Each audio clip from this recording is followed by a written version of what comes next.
Bonjour et bienvenue sur Amela, le podcast pour les mompreneurs qui veulent rester au top de leur forme tout en ayant une entreprise prospère et être à fond dans leur rôle de maman.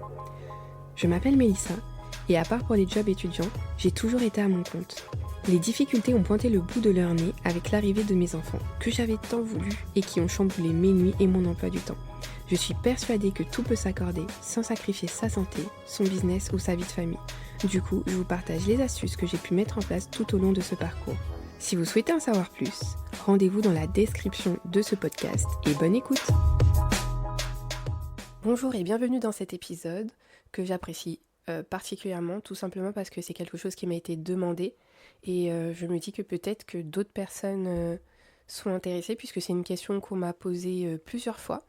Et cette fois, j'ai décidé de venir vous raconter un peu plus dans le détail comment j'ai écrit le livre. Donc ça peut intéresser même les mères qui ne sont pas entrepreneurs, ça peut intéresser toutes les personnes qui veulent écrire un livre. Et je vais vous expliquer pourquoi je l'ai écrit en 3 mois, comment j'ai fait étape par étape, quels sont les défis que j'ai pu rencontrer et tout ce que ça m'a apporté. Je mettrai un peu plus l'accent, le plus possible en tout cas, sur le fait de comment j'ai réussi à gérer mon temps par rapport au fait que les enfants à cette époque étaient tout le temps avec moi, pour vous donner des astuces pour gérer votre temps. Et je me dis, même si c'est pas les enfants, ça peut être le travail, d'autres activités ou le manque de motivation ou d'organisation qui font que vous n'arrivez pas à vous mettre à écrire votre livre. Et donc j'espère que ça vous aidera. Bon alors, déjà, pour vous raconter l'histoire de ce livre, en fait, ma fille, la dernière, elle avait 6 mois, l'autre 3 ans, et le grand 6 ans, il allait avoir 6 ans, quand j'ai eu l'idée de ce livre. J'ai eu un flash, en fait, j'ai eu l'histoire à peu près complète. J'avais pas forcément les personnages, mais j'avais le lieu, les sensations, l'objectif que je voulais avoir avec ce livre, en tout cas, la morale que je voulais partager. Et donc c'était assez clair. En fait, c'était plutôt des sensations. Je savais où je voulais aller, comment ça allait à peu près s'articuler. Et je me suis dit, bon, là, mes journées sont déjà bien chargées. J'étais très fatiguée à cette époque-là, parce que j'avais pas beaucoup de répit. Et je me disais, pour mettre toutes les chances de mon côté, c'était assez instinctif en fait, ce qui s'est passé. Je me suis dit, j'ai eu l'idée de quelqu'un que je connaissais qui faisait des ateliers d'écriture. Et il me semblait qu'elle accompagnait les gens aussi dans l'écriture de leurs livres. Et il s'avère que cette personne, son offre, c'est exactement... je pense que je suis sa cliente idéale, dans le sens où, en fait, elle accompagne particulièrement les gens qui écrivent leur premier livre. Et donc, c'était mon premier livre. Et je me suis dit, je sais que moi, j'aime bien, j'ai un peu le syndrome de la bonne élève. J'aime bien faire les choses bien, j'aime bien quand je suis un programme, un coaching, une formation. J'aime bien faire les choses. En tout cas, me donner les moyens et être à fond. Je dirais que ça a été longtemps un défaut, mais là, à ce moment-là, c'était plutôt une qualité parce que ça allait me permettre d'avancer pas à pas et de faire ce qu'on me demande. Comme je suis quelqu'un qui aime beaucoup sa liberté, je savais aussi que cette personne, elle allait respecter l'objectif que moi je voulais. Donc je me sentirais pas contrainte des choses qu'elle allait me demander, comme par exemple si vous êtes à l'école et qu'on vous demande oui voilà, vous avez un cours d'anglais, vous devez faire ci, ça, moi ça m'aurait gonflé de faire la bonne élève, même si je l'aurais fait, sûrement. Mais là c'était vraiment pour aller vers un objectif que j'avais, donc c'était tout bénef pour moi. Donc j'ai contacté cette personne, je l'ai appelée, elle m'a dit oui en effet qu'elle faisait ses accompagnements. Elle m'a dit oui en effet qu'elle faisait ses accompagnements. Elle m'a expliqué comment ça se passait. Elle m'a demandé de lui expliquer de quoi allait parler mon livre. Et je me souviens exactement où j'étais, comment c'était, le temps qu'il faisait. Et je lui ai expliqué avec beaucoup de passion, en fait, ce que je voulais écrire, ce que je voulais transmettre. Et elle m'a dit mais c'est génial, tu sais, moi, je suis que les gens qui ont un projet qui me parle aussi. Et ton projet me parle. J'ai pas de place vraiment pour l'instant. Ça serait, on attendra un petit peu, mais en même temps, je sens que là, il faut battre le fer pendant qu'il est chaud. Donc, je vais voir comment on va faire pour te donner une date qui soit pas trop loin non plus, parce que quand l'inspiration est là, il faut aller avec elle. Et en fait, elle m'a rappelé, peut-être dans la journée ou quelques jours après, et elle m'a dit, que je crois que c'était à partir du mois de mai 2022, qu'elle pouvait me suivre, et elle m'a dit comment ça allait se passer. Les étapes qu'il allait avoir. Et elle m'a donné déjà des premiers exercices à faire dès le départ. Et ensuite, on a cheminé pendant 3 mois ensemble. Mais je vais vous dire, c'est pas exactement 3 mois. Et je vous expliquerai pourquoi. Mais c'est un peu plus. Mais dans les faits, c'est 3 mois qu'on a travaillé ensemble. Et du coup, je vais vous dérouler la méthodologie qu'elle a utilisée avec moi. Ah oui, et ce que j'ai oublié de vous dire, c'est que j'avais déjà le titre. Et le titre, pour moi, il voulait tout dire et je ne l'ai jamais changé. Et pour mon deuxième livre, c'est pareil, j'ai le titre, j'ai l'intention, même si je sais pas tout ce qu'il va avoir dedans, mais voilà. Et elle me disait qu'en fait, c'était rare, souvent le titre, c'était plutôt à la fin et tout. Mais pour moi, les voleuses de pouvoir, ça veut dire beaucoup de choses, ça veut dire déjà tout, ça veut dire beaucoup de choses. Et quand on lit le livre, je pense que ça prend encore plus de valeur. Donc en fait, au départ, elle m'a demandé quels étaient mes objectifs. Elle m'a posé tout un tas de questions qui étaient très cohérentes, mais qui globalement voulaient dire ça. Et ce que j'ai aimé, c'est que aussi elle me faisait un retour. Elle me disait non là, approfondis un peu plus, qu'est-ce que tu veux dire? En fait, avec bienveillance, elle appuyait à chaque fois sur les points que moi j'avais du mal à dérouler, ou par exemple sur les questionnements et les doutes que j'avais qui me freinaient. Par exemple, quand elle m'a demandé quel était l'objectif du livre, je me suis dit oh là là, mais en fait j'arrête pas de j'ai écrit toute une page, mais en fait je répète toujours la même chose. Et elle m'a dit, ben justement, ça veut dire que c'est ça ton objectif en fait. Et du coup, tu vas appuyer sur ça. Et voilà, alors que moi, je sais que je me serais dit, ah non, mais il faut que je cherche autre chose ou que je reformule. Et du coup, je trouve que ça me libérait, ça me permettait d'avancer avec plus de paix et d'arrêter de me focaliser sur des choses qui n'étaient pas utiles. Donc pour moi, le retour des personnes, si on les choisit bien en plus dès le départ, est super important. Donc petit conseil comme ça, vous n'êtes pas obligé de prendre un coach comme moi, vous pouvez aussi tout simplement prendre quelqu'un qui vous fera un retour sur ce que vous écrivez. Ça peut être un groupe d'amis, des amis, votre conjoint ou quelqu'un qui pourra en fait, avec qui vous pourrez juste échanger. Moi je sais que juste l'échange, ça me libère énormément. Ensuite, elle m'a demandé le deuxième exercice, c'était de décrire les personnages, les lieux, de décrire des choses assez basiques qui allaient être là tout au long de l'histoire. Et là encore, j'ai apprécié son retour parce que, encore une fois, je me mettais la pression ou prenais du temps sur des choses qui étaient inutiles. Par exemple, il y a des choses que je savais précisément et il y a des choses où je me disais je ne sais pas. Et je me dis mais alors mais c'est quoi? Mais quel est son âge? Quelle est son histoire? Enfin, comment j'allais décrire ce personnage, je savais pas parce que... Et donc elle me disait, ben, tu mets ce que tu sais, tout simplement. Et c'est logique en fait, j'aurais pu me le dire par moi-même, mais non, il y a des choses que on voit pas, qu'on perçoit pas. Et donc ça m'a permis à chaque fois d'avancer là où je devais aller et de me concentrer sur l'essentiel. Et elle me remettait sur les rails, elle me faisait un retour, elle me disait ce qu'elle comprenait pas, les cohérences ou les incohérences qu'il pouvait y avoir. C'était toujours très pertinent. Et je me sentais bien en fait, ça me libérait à chaque fois. Et puis j'avais déjà commencé à écrire. Et pour moi, je trouvais que c'était un peu brouillon tout ce que je faisais parce que j'écrivais un peu sous l'intuition, enfin c'était pas l'intuition, l'inspiration pardon. Et en fait, à un moment, mais je me sentais pas débordée, mais oui, je sentais que c'était brouillon et je savais pas comment remettre les choses en place parce que j'avais beaucoup d'idées, mais j'arrivais pas à les imbriquer ensemble. Et même elle arrivait pas à me relire dans les premières choses que j'avais écrites, et mais moi non plus j'arrivais pas. On comprenait là où on voulait aller, parce que c'est quelqu'un, on va dire, que je considère comme connectée, intuitive, qui avait bien compris là où je voulais aller, mais clairement, ça donnait pas envie de lire pour nous deux, je pense. Et donc elle m'a dit, tu listes les sujets que tu veux aborder, tu en fais des chapitres, tu les organises, et ensuite on écrira chapitre par chapitre. Et en fait c'est déjà ce que j'ai essayé de faire, mais je n'y arrivais pas. Je ne sais pas du tout pourquoi. Et je trouve que ce qu'elle me disait c'était logique, j'y pensais par moi-même, mais non, enfin j'écrivais comme ci, comme ça, et pourtant j'avais déjà une petite trame, mais là, nos échanges, enfin là je me répète un petit peu, mais vraiment nos échanges, en fait je pense que je vous dis ça pour le fait de ne pas rester seule dans votre bulle en fait. Alors que moi j'aime beaucoup être seule parce que j'ai mes idées, je sais où je veux aller, j'ai pas envie qu'on me dise où et comment je dois faire les choses, et c'est d'ailleurs pour ça que je l'avais choisi, parce que j'avais pas du tout envie d'être dans une maison d'édition ou d'être quelque part avec je viens avec mon idée et après les gens ils me disent ah ouais tu devrais faire ci, tu devrais faire ça. Non, je savais où je voulais aller, je voulais juste qu'on m'accompagne avec pertinence. Et donc c'est ce que j'ai fait. Et je vous avouerai que c'était pas la partie la plus agréable. J'avais moins de plaisir à aller en écrivant chapitre par chapitre parce que j'avais l'impression de devoir écrire une dissertation pour l'école, je me sentais un petit peu forcée, mais bon après ça c'est Mélissa, hein, elle aime vraiment sa liberté à fond les ballons, mais en fait la structure aide aussi à avancer et à avoir sa liberté.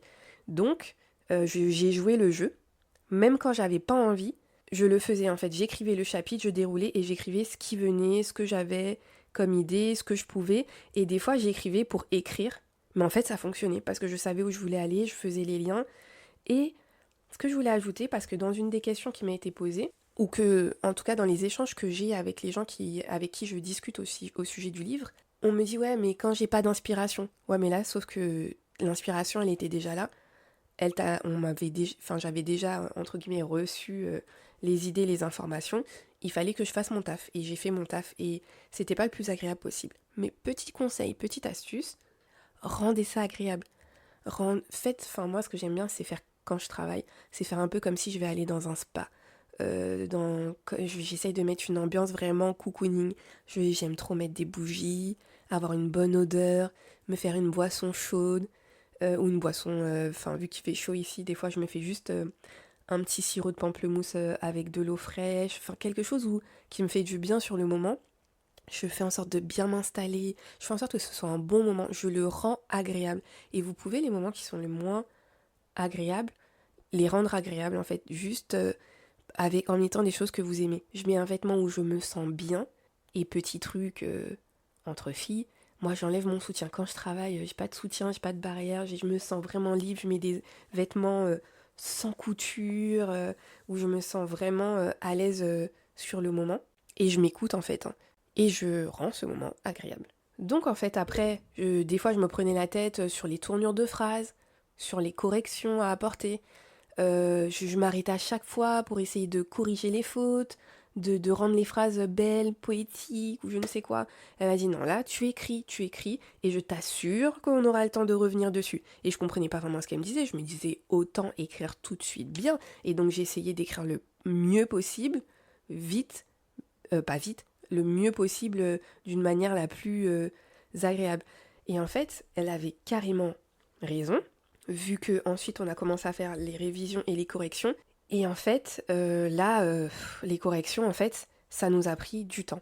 On revenait dessus, on retournait les phrases, puisque comme on avait le livre qui était écrit complètement, on pouvait se rendre compte de certaines incohérences, de choses que je devais ajouter dans certains chapitres. Et on a tellement corrigé ce livre. Et moi, je trouvais pas ça normal, mais elle m'a dit, si, c'est normal, en dehors du fait que ce soit ton premier livre, c'est vraiment quelque chose qu'on fait. Et je me disais, mais on va pas le finir en 3 mois si c'est comme ça et tout.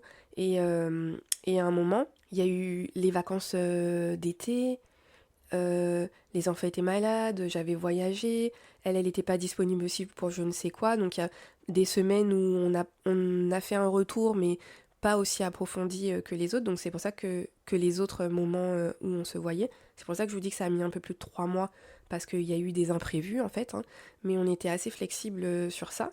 Et je lui ai dit, oh, mais là, je me sens un petit peu stressée parce que les 3 mois vont arriver. J'ai l'impression que je bâcle juste pour finir. Et elle m'a dit, ben non, l'objectif, c'est quand même que ça nous plaise, que ça te plaise. Donc tu prendras le temps que ça prendra, mais on fera les corrections nécessaires. Et c'est vrai que ça m'a apaisée. Et j'ai relu vraiment tout le livre, je l'ai imprimé, je l'ai relu et je me suis dit, j'ai dit quand même les choses principales que je voulais dire. Le message, il est là. Donc, on va vraiment travailler sur la correction et le peaufiner. Ensuite, elle a fait appel à une correctrice qu'elle connaissait pour les fautes d'orthographe et la relecture, qui en même temps donnait son avis sur certaines choses où, par exemple, il y avait des prénoms qui se ressemblaient beaucoup. Il y en avait un, c'était Haruka et Rukaya, et ça la perdait la dame, et elle avait raison, des fois on se demandait qui c'était parce que ça se ressemblait tellement, donc on a changé le prénom pour Imani. Enfin voilà, c'est ce genre de petites choses sur lesquelles on est revenu. Mais au bout d'un moment, à force de corriger, je comprenais plus rien, j'arrivais plus à savoir, à force de lire, relire, relire comme ça, je savais plus de quelle correction je pouvais apporter, ce que je pouvais faire en plus, enfin j'étais trop à fond dedans, j'avais plus de recul. C'est pour ça qu'on a décidé, je crois, à un moment de faire une petite pause pour mieux revenir dessus. Et j'ai demandé aussi à d'autres personnes extérieures de le relire, parce que j'arrivais plus à avoir d'avis. Ensuite est venu le moment de la création de la couverture, donc j'ai appelé une personne que je connaissais qui m'a maquillée super bien et après je voulais faire les photos par moi-même, mais elle m'a proposé de faire les photos. Franchement, ça j'ai trouvé que c'était vraiment une belle rencontre parce que j'ai aimé ce qu'elle a fait. Et en fait, j'étais en métropole à ce moment-là, donc j'avais pas toute ma garde-robe. Et elle avait même une robe blanche pour moi, et c'est ce que je voulais, avoir une robe blanche et que j'avais pas trouvé. Donc j'avais pris d'autres vêtements, mais franchement, c'était pas du tout ce que je voulais. Et elle m'a fait des photos magnifiques. D'ailleurs, j'ai trop envie de vous partager ça sur les réseaux sociaux parce que vraiment, j'aime bien son travail. Et ensuite, ma coach a fait appel à quelqu'un qui savait faire l'auto-édition sur Amazon, donc elle nous a guidés pas à pas pour publier le livre, pour éditer le livre sur Amazon. Donc j'ai appris aussi à faire ça. Et ensuite, il y a eu un long moment de pause parce que j'étais toute seule à m'occuper des enfants à ce moment-là. Et donc ça me prenait encore plus de temps. Et donc j'ai mis du temps à promouvoir le livre. Mais ensuite, c'était l'étape de la promotion du livre. Donc ce que j'ai fait, c'est que j'ai fait une fête, j'en ai parlé sur les réseaux sociaux, j'en ai parlé autour de moi. Et franchement, c'était super sympa. J'avais un peu de peur, d'appréhension, mais j'étais contente de l'accueil qu'a eu ce livre. J'étais tellement touchée que mes amis viennent, qu'on en parle, qu'on fasse des photos, qu'on fasse une fête, qu'on fasse comme si... comme une baby shower pour mon livre et tout. Et j'étais fière en fait de l'avoir fini, qu'importe ce que les gens allaient penser. J'étais fière de moi d'avoir réussi à finir quelque chose. Mais je vous en parlerai plus tard. Maintenant, on va passer à l'étape des défis que j'ai rencontrés, même si je vous en ai parlé un petit peu au fur et à mesure, principalement au niveau de la gestion du temps. Et là, je me souviens pas de tout, mais je sais que j'étais à fond et que chaque moment que je pouvais écrire, j'écrivais. Quand j'avais un moment d'intuition, je me disais, d'inspiration, pardon, je voulais trop aller écrire et des fois je pouvais pas, mais je me disais, c'est pas grave, fais comme tu peux, écris sur un bout de papier et sur les notes sur ton téléphone, enfin, mais vraiment ça me prenait aux tripes et je voulais y aller tout de suite et maintenant. Et j'essayais de faire ça au maximum, même si c'était un peu brouillon et j'essayais après de le remettre au niveau du livre. Le fait qu'on se voit une fois par semaine et qu'elle me disait, voilà, je crois qu'on avait un nombre de pages que je devais écrire par semaine. Donc j'avais cet objectif-là et si j'en écrivais plus, c'était encore mieux. Parce que je sais que je voulais que mon livre fasse 150 pages. Donc on avait divisé par jour ou par semaine combien je devais en écrire. Et ça me motivait énormément parce que je voulais que quand on se rencontre, qu'on ait un sujet de discussion. Et si j'avais rien écrit, on pouvait pas avancer. Donc j'avançais coûte que coûte, que je trouve qu'importe le jugement que je pouvais avoir sur mon écriture. D'ailleurs, c'est une remarque qu'elle m'avait fait. Elle m'a dit, parce que moi je jugeais souvent très négativement ce que j'écrivais, elle m'a dit, bon écoute, pour le jugement, tu vas me laisser faire parce que t'es vraiment trop dur avec toi-même. Parce que c'est très bien ce qui s'est passé. Et moi, j'étais là, non, j'aurais dû écrire ci, ça. Enfin, n'importe nawak. Et c'est pour ça que j'aime bien les expériences comme ça, parce que ça fait grandir, ça aide en fait à progresser, à avancer sur soi-même. Un autre défi, c'était que j'avais le sentiment de ne pas avoir tout dit. Je voulais en dire plus, je voulais donner beaucoup, je voulais que ça apporte quelque chose aux gens et transmettre un peu ma vision.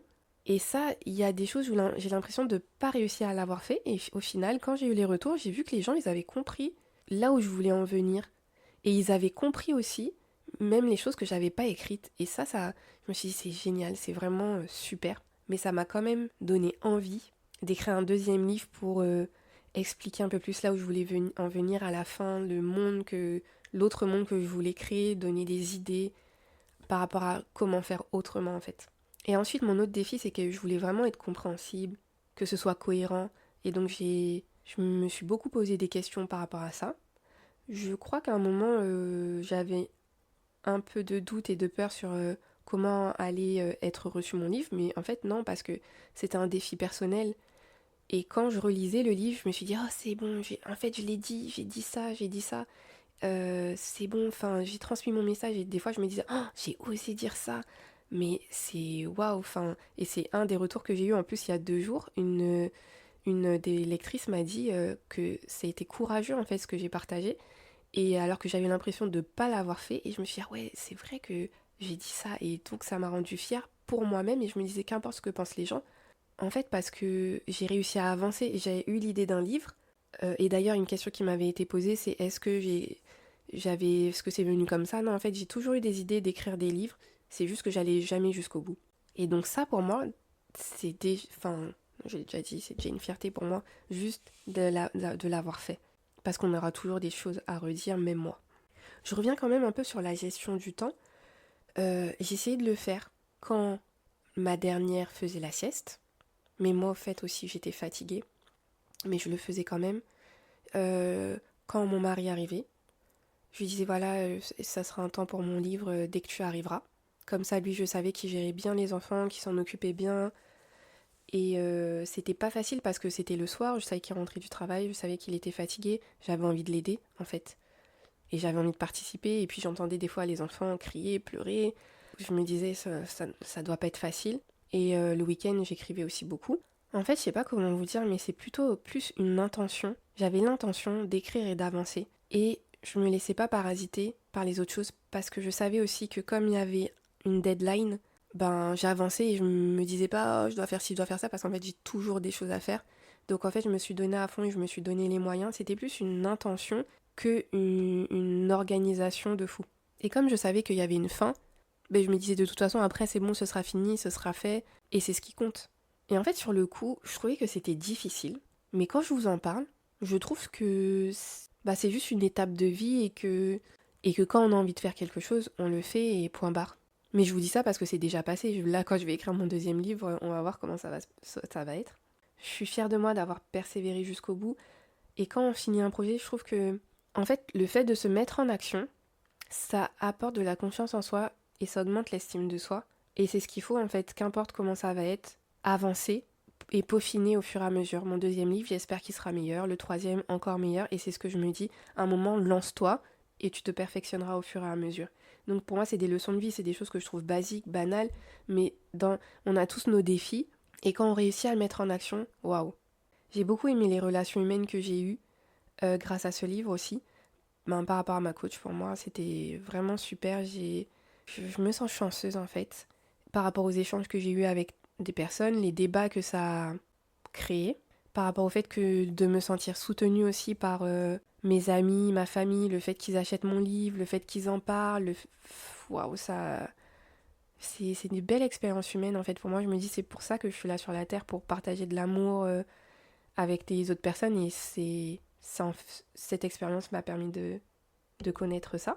Et je suis très contente aussi d'avoir pu partager mes valeurs pour soutenir les femmes, parce que ce livre-là, ben, c'est clairement pour ça que je l'ai écrit, pour soutenir les femmes, créer un autre monde pendant les difficultés qu'on a pu avoir, et pour moi qui sont exacerbées par la maternité, les moments où l'enfant est petit et que ça demande énormément. Je trouve que ça fait rejaillir beaucoup de choses, que ce soit des blessures ou des choses qui sont très positives.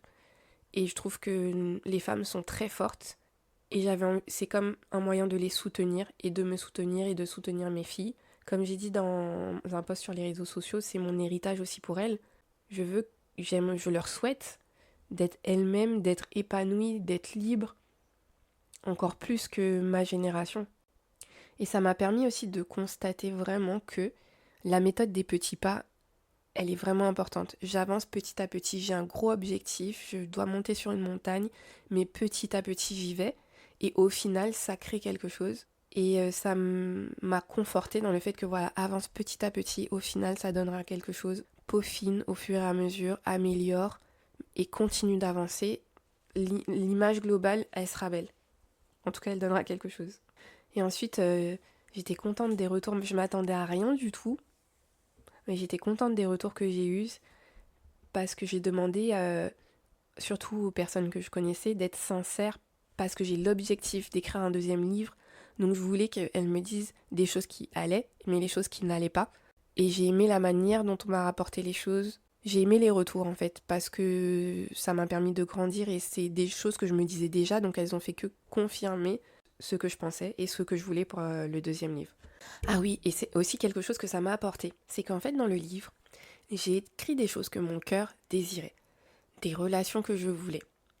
Et donc là, je vais vous livrer quelque chose de personnel, mais en fait, j'aimais pas spécialement certaines choses dans la relation que je pouvais avoir avec mon mari.